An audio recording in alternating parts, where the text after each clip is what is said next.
और आप देख रहे हैं वॉइस नेशन। वक्त तो चला है उत्तर प्रदेश की तमाम अहम खबरों का। खबर नोएडा से है। अब नोएडा वासी घर बैठे ऐप के माध्यम से जल बिल धनराशि का भुगतान कर सकेंगे। आपको बता दें कि अब नोएडा वासियों को जल बिल जमा करने के लिए लंबी लाइन में नहीं लगना पड़ेगा। अब आप घर बैठे ऐप के माध्यम से जल बिल धनराशि का भुगतान कर सकते हैं। सेक्टर 6 नोएडा प्राधिकरण में नोएडा जल ऐप को लेकर ऋतु महेश्वरी ने प्रेस कॉन्फ्रेंस कर जानकारी दी और जल ऐप को प्राधिकरण सीईओ ऋतु महेश्वरी ने लॉन्च किया। इस दौरान सीईओ ने कहा कि अब निवासियों को बिल जमा करने के लिए लंबी लाइनों में नहीं लगना होगा। आज नोएडा प्राधिकरण द्वारा नोएडा के जितने भी रेजिडेंट्स हैं उनकी सुविधा के लिए नोएडा जल के नाम से एक ऐप लॉन्च की गई है। नोएडा क्षेत्र में लगभग 84,000 विभिन्न श्रेणियों के उपभोक्ता हैं जो यहाँ की जल की सेवाओं का लाभ उठाते हैं। अभी तक इनके बिल भुगतान की व्यवस्था ऑनलाइन वेबसाइट के माध्यम से उपलब्ध थी।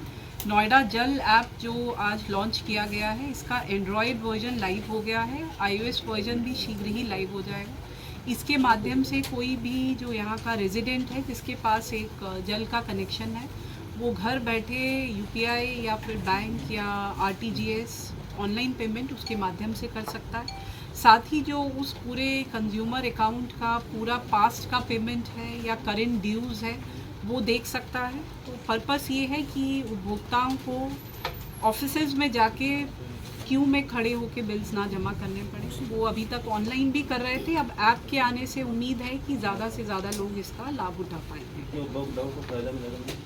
इससे बिल्कुल फ़ायदा मिलेगा और इसको भविष्य में हम लोग प्रयास करेंगे कि जो नो ड्यू सर्टिफिकेट है जल का या अन्य सेवाएं हैं प्रॉपर्टी रिलेटेड, उसमें भी इसको कैसे बेहतर तरीके से यूज़ किया जा सके, जिससे एक ही काम के लिए एक प्रॉपर्टी होल्डर को अलग अलग विभागों में ना जाना पड़े। उस तरह का इंटीग्रेशन भी हम लोग प्रयास करेंगे। बढ़ते हैं अगली खबर की ओर। खबर बदायूं से है, जहां पर उत्तर प्रदेश सरकार के डिप्टी सीएम केशव प्रसाद मौर्य बदायूं पहुंचे, जहां पर चुनावी जनसभा को संबोधित करते हुए उन्होंने भाजपा उम्मीदवारों के पक्ष में वोट करने की अपील की है। बदायूं के दादागंज में डिप्टी सीएम ने शुक्र बाजार में भाजपा उम्मीदवार नैना गुप्ता के समर्थन में एक जनसभा को संबोधित किया। उन्होंने लोगों से भाजपा के पक्ष में मतदान करने की अपील की। इस दौरान उन्होंने नगर के प्रमुख सड़कों में रोड शो कर भाजपा उम्मीदवार के पक्ष में चुनाव प्रचार भी किया। मंच से बोलते हुए डिप्टी सीएम ने कहा कि यूपी में अराजकता थी, 2017 में जनता का पैसा लूट लिया जाता था। आज विपक्षी पार्टी ICU में है, अगर सपा वापस आ जाती है तो प्रदेश में गुंडाई शुरू हो जाएगी। नरेंद्र मोदी गरीबों के मसीहा हैं। उत्तर प्रदेश में गुंडागर्दी आज हमेशा के लिए खत्म हो गई है। सपा गुंडों अपराधी माफियों का भला करना चाहती है। इस दौरान उन्होंने मीडिया के सवालों के जवाब भी दिए। उन्होंने अतीक अहमद को लेकर दिए गए सपा नेता स्वामी प्रसाद मौर्य के बयान का जवाब देते हुए कहा कि स्वामी प्रसाद मौर्य वही बोलते हैं जो अखिलेश यादव बुलवाते हैं। यह इतना बड़ा मामला है, इसमें कई जांच टीमें जांच कर रही हैं। मैं सरकार का जिम्मेदार होने के नाते यही कहूंगा कि जांच पूरी होने दें और सभी को प्रतीक्षा करनी चाहिए। वही कर्नाटक चुनाव में सोनिया गांधी के दिए गए बयान की भाजपा ने लूट की सत्ता बनाई है, इसका जवाब देते हुए उन्होंने कहा जो पार्टी 60 साल से देश को लूट रही है, यह लुटेरे हैं, चाहे सोनिया गांधी हो, राहुल गांधी हो या प्रियंका गांधी। इनकी लूट बंद हो गई है और जो लूट किए हैं उसको भी मोदी जी वापस लेने का काम कर रहे हैं। ये कांग्रेस की बेचैनी बोल रही है। खिल रहा है। आज मुझे दातागंज आने का मौका मिला है। दातागंज और बदायूं जनपद की सभी नगर पालिका आईडी नीचे करो, आईडी नीचे। भाजपा की आंधी है, लहर है और मैंने सबसे अपील भी किया है कि भारतीय जनता पार्टी अर्थात सामाजिक समीकरण का गुलदस्ता, अगड़ा पिछड़ा अनुसूचित वर्ग की त्रिवेणी, सबका साथ सबका विकास भाजपा करती है। कुछ का साथ कुछ का विकास समाजवादी पार्टी और उनके सहयोगी दल करते हैं। भारतीय जनता पार्टी सबके लिए कर्नाटक चुनाव को लेके किया है स्वामी प्रसाद मौर्य ने, और ये कहा है कि जो आईडी नीचे रखो, जो हत्या हुई है वो सरकार के भाड़े के गुंडे थे। उसको लेके क्या कहेंगे स्वामी प्रसाद मौर्य ने? कल मुझे लगता है कि ऐसे बयानों पे कुछ बोलने की जरूरत नहीं है। थोड़ा नीचे कर ले भैया। अखिलेश यादव जी जो नीचे रख, आईडी किसका है ये? और मैं यह मानता हूँ कि जो मामला इतना बड़ा है जिसकी जांच आयोग के द्वारा की जा रही है, तो उस पर सरकार के जिम्मेदार होने के नाते मैं समझता हूँ जांच की सबको प्रतीक्षा करनी है। सोनिया गांधी चुनाव चल रहा है, सोनिया गांधी ने कहा है कि भाजपा ने लूट के सत्ता बनाई है। देखिए, जो लुटेरे हैं जो 60 साल तक देश को लूटे हैं, उनकी लूट की छूट जो थी वो बंद हो गई है। और जो लूटे थे वो अभी माननीय मोदी जी ने कहा है न खाऊंगा न खाने दूंगा, जो खा के रखे उसको भी निकाल करके मैं अपने गरीबों के लिए बांट दूंगा। ये बेचैनी बोल रही है, चाहे वो सोनिया जी बोले, राहुल जी बोले, चाहे उनके प्रियंका उनकी बहन बोले, और चाहे उनकी कोई पार्टी का कोई नेता बोले, भ्रष्टाचार पर जनता चोट कर रही है भाजपा को वोट देकर। बजरंग बली को लेकर बड़ा बवाल मचा हुआ है। बजरंग बली जी को जब रावण नहीं बांध पाया तो कांग्रेस क्या बांध पाएगी। जब नाश मनुष्य पर छाता है पहले विवेक मर जाता है।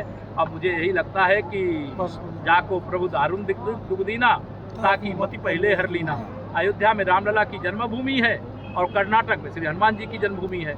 एक राम भक्त और हनुमान जी को मंगलवार के दिन उन्होंने कर्नाटक में बजरंग दल पर प्रतिबंध लगाने की बात कही। बजरंग दल सेवा, सुरक्षा, संस्कार सबके लिए समर्पित संगठन। धन्यवाद।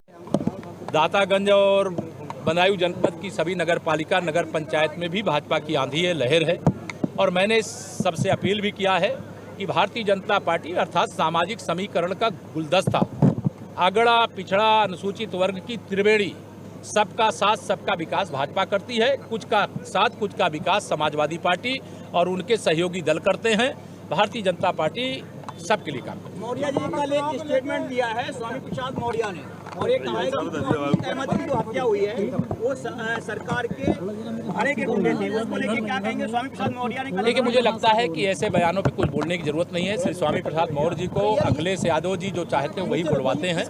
और मैं यह मानता हूं कि जो मामला इतना बड़ा है जिसकी जांच आयोग के द्वारा की जा रही है, उस पर सरकार के जिम्मेदार होने के नाते मैं समझता हूं जांच की सबको प्रतीक्षा करनी चाहिए। अभी चुनाव चल रहा है, सोनिया गांधी ने कहा है कि ये सत्ता बनाई है। देखिए, जो लुटेरे हैं, जो 60 साल तक देश को लूटे हैं, उनकी लूट की छूट जो थी वो बंद हो गई है। और जो लूटे थे वो अभी माननीय मोदी जी ने कहा है न खाऊंगा न खाने दूंगा, जो खा के रखे उसको भी निकाल कर मैं अपने गरीबों के लिए बांट दूंगा। तो ये बेचैनी बोल रही है, चाहे वो सोनिया जी बोले, राहुल जी बोले, चाहे उनके प्रियंका उनकी बहन बोले, और चाहे उनकी कोई पार्टी का कोई नेता बोले, भ्रष्टाचार पर जनता वोट कर रही है भाजपा को वोट देकर के। बजरंग बली को लेकर बड़ा बवाल मचा देखिए, हुआ है। बजरंग बली जी को जब रावण नहीं बांध पाया तो कांग्रेस क्या बांध पाएगी। जब नाश मनुष्य पर छाता है पहले विवेक मर जाता है। अब मुझे यही लगता है कि जाको प्रभु दारुण दुगदीना ताकि मति पहले हर लीना। अयोध्या में रामलला की जन्मभूमि है और कर्नाटक में श्री हनुमान जी की जन्मभूमि है। एक राम भक्त और हनुमान जी को मंगलवार के दिन उन्होंने कर्नाटक में बजरंग दल पर प्रतिबंध लगाने की बात कही। बजरंग दल सेवा, सुरक्षा, संस्कार सबके लिए समर्पित संगठन। धन्यवाद। बढ़ते हैं अगली खबर की ओर। खबर ग्रेटर नोएडा से है, जहां पर सूरजपुर पुलिस ने 100 और 500 के नकली नोट छापने वाले गैंग का पर्दाफाश किया है। आपको बता दें कि सूरजपुर पुलिस को बड़ी कामयाबी मिली है। पुलिस ने नकली नोट छापने वाले गैंग का पर्दाफाश किया है। जिला न्यायालय परिसर में शातिर अपराधी पकड़े गए हैं। वहीं गिरफ्तार आरोपियों के कब्जे से गांजा बरामद हुआ है। पूछताछ करने पर कई अहम खुलासे हुए हैं। गैंग के सदस्य 100 और 500 के नोटों की छपाई किया करते थे और देवला गाँव में किराए के मकान में रहकर नकली नोटों की छपाई कर रहे थे। वहीं पुलिस को उनके कब्जे से 6000 नकली नोट, 10,000 रुपए, प्रिंटर व एक बाइक भी बरामद हुई है। सर, आज सूरजपुर पुलिस की तरफ से एक शातिर अपराधियों का पर्दाफाश किया है, क्या है पूरा प्रकरण? देखिए, पूरा प्रकरण ये है कि कल कोर्ट परिसर में कुछ बड़े बदमाशों की पेशी थी तो उसमें पुलिस सक्रिय थी। उसी बीच में ये एक साहिल और संजय और संजू नाम का लड़का पकड़ा गया, जिससे तलाशी ली गई, जो सस्पेक्टेड लग रहा था। तो इसके जेब से करीब 300 ग्राम गांजा बरामद हुआ और नोट करीब 5000 रुपये जो नकली थे वो भी बरामद हुए। फिर से पूछताछ की गई तो इसने बताया कि ये एक सालू नाम का इसका दोस्त है, जिसके साथ मिलकर के छापते हैं देवला गांव में। और इस छापने के लिए इन्होंने एक प्रिंटर भी मंगाया था, पेपर भी ख़रीदा था, और जब पूछा गया कैसे छापते थे तो पूरा इन्होंने यूट्यूब से सीखा था छापने के लिए। और लगभग ये 1 महीने से छाप रहे थे। और इनका जो कहना है कि रोज़ लगभग 1000 नोट चला देते थे, 100 का नोट छापते थे ये। और किस तरीके से मतलब सूचना प्राप्त हुई कि ये लोग जो है इस तरीके का काम कर रहे थे, नोट छपाई का भी ये काम कर रहे थे? देखिए, कोई सूचना नहीं प्राप्त हुई थी। कल कचहरी पे फोर्स मौजूद था, ये सस्पेक्टेड लगा तो इसकी तलाशी ली गई और ये पकड़ा गया। कितने लोग टोटल इसमें सम्मिलित थे? इसमें कुल 2 ही लोग ये शामिल हैं और इनका तीसरा है जिसमें थोड़ा सा एक मोटरसाइकिल की चोरी भी पकड़ी गई, जो कुछ दिन पहले ही कचहरी परिसर से हुई थी, वो भी इनसे रिकवर हुई है। इनका कोई आपराधिक इतिहास था? इसमें एक का आपराधिक इतिहास है, जिसके पास ये गांजा और नोट पकड़े गए हैं, और ये 7 साल जेल काट के भी आया है। बढ़ते हैं अगली खबर की ओर। खबर अमेठी से है, जहां पर केंद्रीय मंत्री स्मृति ईरानी अपने एक दिवसीय दौरे पर अमेठी पहुंची, जहां पर उन्होंने चुनावी जनसभा को संबोधित करते हुए भाजपा उम्मीदवारों के पक्ष में वोट करने की अपील की है। आज अपने एक दिवसीय अमेठी दौरे पर केंद्रीय मंत्री स्मृति ईरानी के साथ भारतीय जनता पार्टी के प्रदेश अध्यक्ष भूपेंद्र चौधरी, आजमगढ़ से सांसद दिनेश लाल यादव निरहुआ और प्रदेश महामंत्री गोविंद नारायण शुक्ला अमेठी पहुंचे, जहां पर उनके साथ उत्तर प्रदेश सरकार के राज्य मंत्री गिरीश चंद्र यादव, यमकेश्वर और शरण सिंह, बीजेपी एमएलसी शैलेंद्र सिंह और जिला पंचायत अध्यक्ष राजेश अग्रहरी सहित तमाम नेता और कार्यकर्ता मौजूद रहे। ऐसे में सबसे पहले नेताओं और कार्यकर्ताओं ने अमेठी जिले की जैसे नगरपालिका में केंद्रीय मंत्री स्मृति ईरानी और प्रदेश अध्यक्ष भूपेंद्र चौधरी और आजमगढ़ से सांसद दिनेश लाल यादव निरहुआ का जबरदस्त स्वागत करने के बाद नगरपालिका गए, जिसके बाद रोड शो निकाला गया। इसके बाद सभी नेता अमेठी जनपद मुख्यालय गौरीगंज पहुंचे, जहां पर जामो रोड के रणजय इंटर कॉलेज प्रांगण में विशाल जनसभा को संबोधित किया। इस मौके पर सांसद दिनेश लाल यादव निरहुआ और बीजेपी के प्रदेश अध्यक्ष भूपेंद्र चौधरी और केंद्रीय मंत्री स्मृति ईरानी ने अमेठी की जनता को संबोधित किया और सभी से बीजेपी के पक्ष में वोट देने की अपील की। इस मौके पर अमेठी जिले के चारों सीटों पर लड़ रहे बीजेपी के अध्यक्ष पद के प्रत्याशी मौजूद रहे। केंद्रीय मंत्री स्मृति ईरानी ने कार्यक्रम के अंत में संबोधन करते हुए कहा कि हमारे जिले के अध्यक्ष दुर्गेश के साथ ये हमारा सौभाग्य है कि पूर्व जिला अध्यक्ष दयाशंकर पांडे, दयाशंकर दोनों ही संगठन जिले के अध्यक्ष, आपका आशीर्वाद हमारे लिए शुभ है। इसलिए हम अभिलाषी हैं कि जिला पंचायत अध्यक्ष, दूसरी ओर संगठन महामंत्री और मंत्री मौजूद हैं। हम यशस्वी होंगे, ऐसा आश्वासन भारतीय जनता पार्टी के सभी कार्यकर्ता अध्यक्ष के सम्मान में भारतीय जनता पार्टी को दिलवाई जनता की सेवा में लग जाएंगे। आशीर्वाद के साथ साथ आजमगढ़ में जिसने इतिहास बनाया वह निरहुआ भी हमारे मध्य हैं, उनको भी हम आपकी ओर से, हम सब कार्यकर्ताओं की ओर से आभार अभिनंदन करते हैं। सीमा द्विवेदी भी मेरे साथ महिला मोर्चे में वर्षों वर्ष हमारा साथ दिया है। प्रदेश अध्यक्ष ने हमारे प्रत्याशियों को अपना आशीर्वाद दिया है, इसके लिए अध्यक्ष को नतमस्तक होकर प्रणाम करते हैं। आपकी उपस्थिति में हमारे जिला के अध्यक्ष दुर्गेश जी के साथ ये हमारा सौभाग्य है कि पूर्व जिला अध्यक्ष पांडे जी, दयाशंकर जी दोनों ही इस मंच पर उपस्थित हैं। भारतीय जनता पार्टी की ये संगठित शक्ति अध्यक्ष जी, आज उसी का परिणाम है कि हमारे मध्य में अमेठी के इतिहास में पहली बार जिला की प्रशासनिक कमान पंचायत की दृष्टि से हमारे ही एक भाई के हाथ में आ चुकी है। अध्यक्ष जी, आपके पांव, आपका आशीर्वाद हमारे लिए शुभ है। इसलिए हम अभिलाषी हैं कि एक तरफ जिला पंचायत अध्यक्ष, दूसरी ओर संगठन में महामंत्री, मंत्री, तीसरी ओर अध्यक्ष जी एमएलसी भी भारतीय जनता पार्टी के आज आपके आशीर्वाद से उपस्थित हैं। हम आपका आशीर्वाद हमारे संगठन की प्रेरणा से नगर पालिका के चुनाव में हम यशस्वी होंगे, ऐसा आश्वासन भारतीय जनता पार्टी के सभी कर्मठ कार्यकर्ता अपने अध्यक्ष को दें, ऐसी मेरी उनसे विनंती है, मेरा निवेदन है। हाथ उठाकर मुट्ठी भांज कर प्रदेश अध्यक्ष जी को हम बतलाएं कि हम रश्मि सिंह के सम्मान में एक वोट भारतीय जनता पार्टी को दिलवाएंगे, कमल का फूल खिलाएंगे, पूर्ण बहुमत से हम जनता की सेवा में लग जाएंगे। ट्रिपल इंजन की व्यवस्था हम गौरीगंज में भी अध्यक्ष जी बनाएंगे। आपका आशीर्वाद हम सबको प्राप्त हुआ।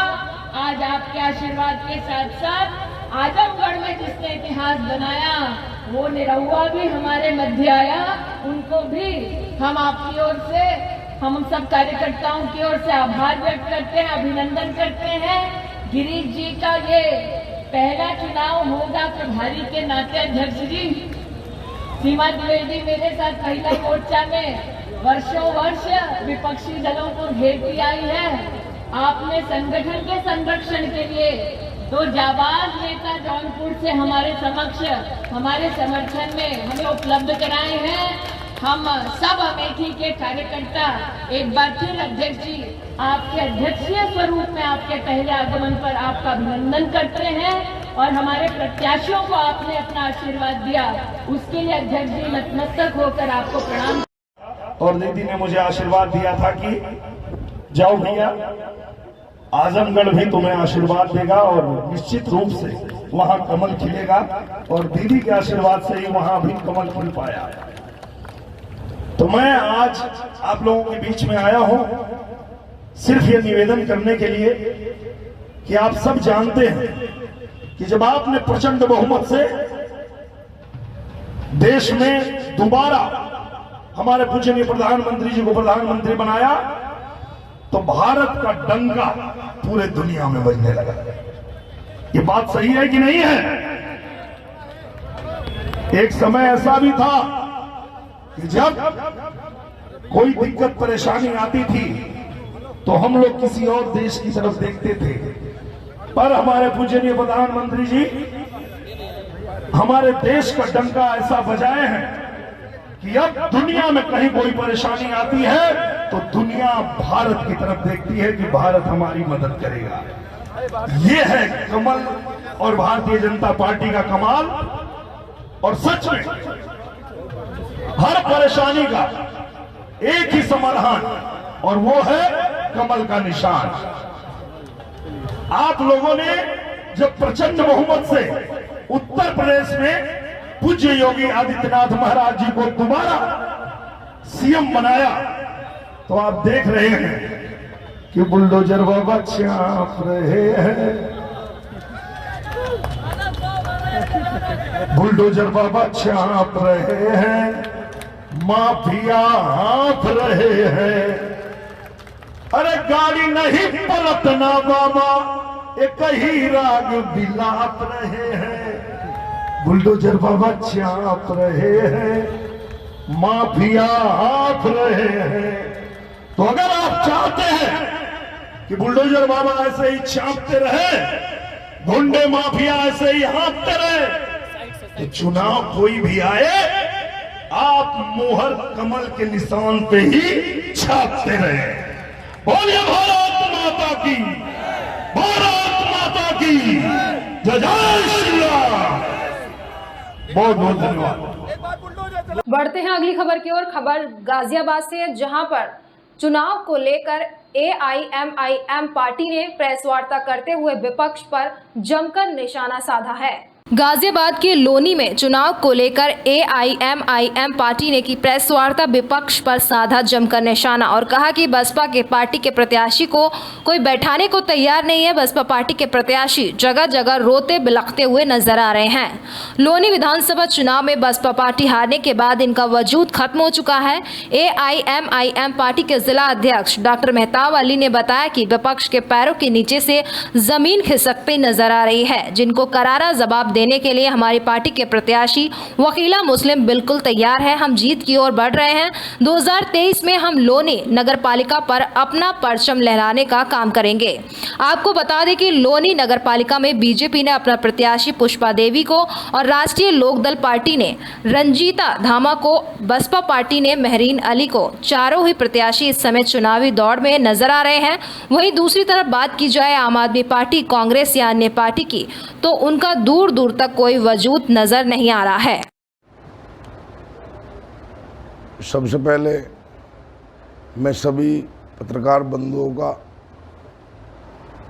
और सभी दोस्तों का बहुत बहुत शुक्रिया अदा करता हूं और आप लोगों का धन्यवाद करता हूं। पीसी का मेन कारण ये है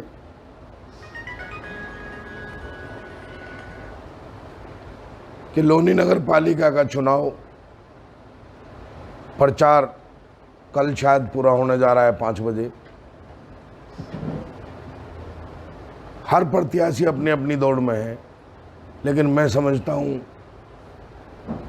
कि जिस तरीके से गठबंधन वाले, बीजेपी वाले, बसपा वाले मेरा पीछा कर रहे हैं, मैं समझता हूं कि इनके पैरों के नीचे से ज़मीन खिसक गई और अब की बार MIM पार्टी लोनी नगर पालिका के ऊपर झंडा लहराएगी।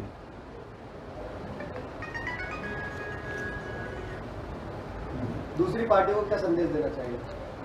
मैं दूसरी पार्टियों को संदेश देना चाहता हूं कि अपने अपने घर बैठे, अब की बार MIM पार्टी होगी लोनी के अंदर और MIM पार्टी इतना विकास करेगी कि इनकी सोच से परे होगा।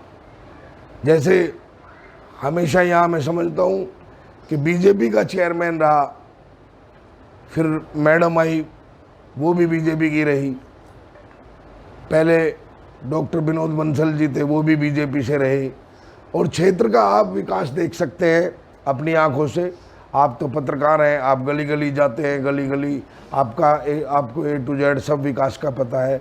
यहाँ विकास नाम की कोई चीज़ नहीं, लेकिन अगर लोनी की जनता ने MIM पार्टी पर विश्वास जताया और जताना चाहती है अब की बार, और दिखाना चाहती है 11 तारीख में कि हम वोट MIM को ही कर रहे हैं, बाकी अदर पार्टियों को मैं समझता हूँ कि कोई 10% पे, कोई 20% पे, कोई 7% पे रह जाने वाले हैं। कितने वोट में लगे आपको? मुझे ये तो नहीं पता कि हमें कितनी मिल जाए, लेकिन मेरा अपना आइडिया है कि हम 1 लाख प्लस कर जाएंगे। जैसा कि आपने बताया कि बीजेपी का गढ़ रहा है गाजियाबाद और लोनी, ठीक है, इसको किस तरह से तोड़ने का काम करेंगे आप? देखो, गाजियाबाद बीजेपी की मैं तो प्रयोगशाला कहता हूँ कि बीजेपी का एक बहुत अच्छा गढ़ रहा है, क्योंकि यहाँ 5 लाख कुछ वोट है ना, वो सारी अपनी भी बता सकते हैं। लेकिन मैं समझता हूँ कि पूरे लोनी नगर पालिका के अंदर बहुजन समाज पार्टी वाले को कोई अपने यहाँ बैठना तक नहीं दे रहा। बार बार रो रहे हैं। क्यों रो रहे हैं? वो क्यों रोना चाहते हैं? अरे अगर रोना था तो आप चुनाव मैदान में आए क्यों थे? ये रोने का मैदान नहीं, ये हिम्मत और ताकत का मैदान है। और हिम्मत और ताकत मेरे बैरिस्टर असदुद्दीन ओवैसी में है, और डॉक्टर मेहताब अली में है, वकीला मुस्लिम में है। मेरे जितने कैंडिडेट उठे हुए सब हिम्मतदार है और हिम्मत के साथ चुनाव लड़ रहे हैं। रोना धोना ये हमारा काम नहीं, ये बच्चों का काम है। रहा 50,000 का मामला, वो 50,000 गिन के रख के आए होंगे। 2022 का आप उनका इतिहास उठा के देखें, पूरे उत्तर प्रदेश में, लोनी की तो बहुत दूर की बात है, हाजी आकिल को बहुजन समाज पार्टी ने टिकट दिया। हाजी आकिल ने बहुजन समाज पार्टी को टिकट दिया। उनके विचारों की इतनी बुरी हार रही, ऐसा रहा। क्यों? हमारी तो नई पार्टी थी, हम तो सोचते अगर हमें सैकड़ों भी मिल जाती तब भी कोई दिक्कत नहीं, लेकिन फिर भी लोनी विधानसभा से हमें हजारों वोट मिला। सबसे बड़ी बात यह है कि उनकी इतनी बुरी हार हुई, बताते हैं कि पता नहीं कितना पैसा लगा दिया, ये तो वो जान सकते हैं या देने वाला जान सकता है। लेकिन मैं इतना जानता हूँ कि वो 1 लाख, 1.25 लाख वोट तो मुझे हमेशा बताते थे इतनी आएगी थी हमारी स्टेज के माध्यम से। मैंने चलो बहुत अच्छा। मैं समझता हूँ कि 20-22 हज़ार पे वो सिमट गए, और वो विधानसभा का चुनाव था। अब ये नगर पालिका का है। प्लस तो उनके पास तब भी थी, इनके पास बहुजन समाज पार्टी के पास प्लस में वोट हमेशा रहती रहेंगी, चाहे जोन सा चुनाव आ जाए। ये प्लस, तो फिर तुम्हारी अपनी कहाँ है? अगर तुम्हारी अपनी वोट थी तो फिर विधानसभा में क्यों नहीं आई? इसीलिए ये 3 या 4 हज़ार का कैंडिडेट है, इससे ऊपर कहीं इसका कुछ नहीं है। और मैं फिर एक बार अपील करता हूँ अपनी इज्जतदार माँ बहनों से कि आने वाली 11 तारीख में पतंग के सामने वाला बटन दबाकर वकीला मुस्लिम को विजयी बनाए। इंशाअल्लाह आपके हक और हकूक़ों की लड़ाई लड़ी जाएगी और आपको अपना हक मिलेगा। बैरिस्टर असदुद्दीन ओवैसी जिंदाबाद, बैरिस्टर असदुद्दीन ओवैसी जिंदाबाद, MIM पार्टी जिंदाबाद, प्रदेश अध्यक्ष शौकत अली जिंदाबाद। लोग कहते हैं बैरिस्टर साहब यहाँ नहीं आए। बैरिस्टर साहब लगे हुए हैं कर्नाटक के अंदर, और बैरिस्टर साहब का सिपाही ये छोटा सिपाही। बैरिस्टर तो मैं नहीं हो सकता, लेकिन उनके उसूलों पे चलकर। बढ़ते हैं अगली खबर की ओर। खबर गाजियाबाद से है, जहां पर स्वामी दीपांकर ने द केरला फिल्म स्टोरी देखने के बाद अपनी प्रतिक्रिया जाहिर की है। द केरला स्टोरी इस समय सुर्खियों में है। लगातार विपक्ष भी केरला स्टोरी पर सवाल उठा रहा है। धर्मगुरु स्वामी दीपांकर ने केरला स्टोरी फिल्म देखने के बाद स्वामी दीपांकर ने अपनी प्रतिक्रिया दी है। स्वामी दीपांकर का कहना है कि यह कोई पिक्चर नहीं है, ये व्यथा है शालिनी उन्नीकृष्णन जैसी बेटियों की। न वो बेटियां कुछ बोल पाई, ना कुछ कह पाए, और ना ही स्वयं को बचा पाए। हर किसी को द केरला स्टोरी फिल्म देखनी चाहिए। चाहिए। भारत की हर बेटी को ये पिक्चर ज़रूर देखनी चाहिए, ये चलचित्र ज़रूर देखना चाहिए। ये कोई साधारण नहीं है जो आज ही किसी देश की जेल में बंद पड़ी है, ये उनकी कहानी है। हर कोई इस पर चिंता जता चुका है, लेकिन फिर भी कोई दिल्ली में बैठकर ये कहे कि ये पिक्चर है तो ये उन बेटियों का मजाक है। बहुत सारी पिक्चरें बनती हैं 100 करोड़ कमाने के लिए, यह पिक्चर बनी है 100 करोड़ों को जगाने के लिए। केरला स्टोरी देखने के बाद मुझे प्रतीत हुआ कि ये मात्र कोई पिक्चर नहीं है, ये व्यथा है देश की उन बेटियों की जो पिक्चर के जुबानी बताई गई, सिनेमा के जुबानी बताई गई। और हाँ, सिनेमा समाज का आईना होता है, आईना वो जो मायने बदल कर रख दे। मैं समझता हूँ कि देश की बेटी को या हर देश की बेटी को, भारत की हर बेटी को ये पिक्चर जरूर देखनी चाहिए, ये चलचित्र ग्रह जरूर देखना चाहिए। ये कोई साधारण नहीं है, ये वो व्यथा है उन्नी कृष्णन जैसी बेटियों की, शालिनी उन्नी कृष्णन जैसी बेटियों की, जो आज भी किसी देश की जेल में बंद पड़ी है। मैं समझता हूं कि अच्युतानंदन से लेकर के ओमान चांडी तक और केरल एसटीएफ से लेकर केरल हाईकोर्ट तक हर कोई इस पर चिंता जता चुका है। उसके बाद भी अगर कोई दिल्ली में बैठ करके ये कहे कि ये पिक्चर है, तो मुझे लगता है कि ये उन बेटियों का मजाक है, उन बेटियों पर एक हास्यास्पद टिप्पणी है। मैं समझता हूं कि बहुत सारी पिक्चरें बनती हैं 100 करोड़ कमाने के लिए, ये पिक्चर बनी है 100 करोड़ को जगाने के लिए। आप जरूर देख कर आए पिक्चर। फिलहाल इस वक्त की खबरों में इतना ही। तमाम देश दुनिया की खबरों से रूबरू होने के लिए देखते रहिए वॉइस नेशन। अभी दीजिए इजाजत, नमस्कार।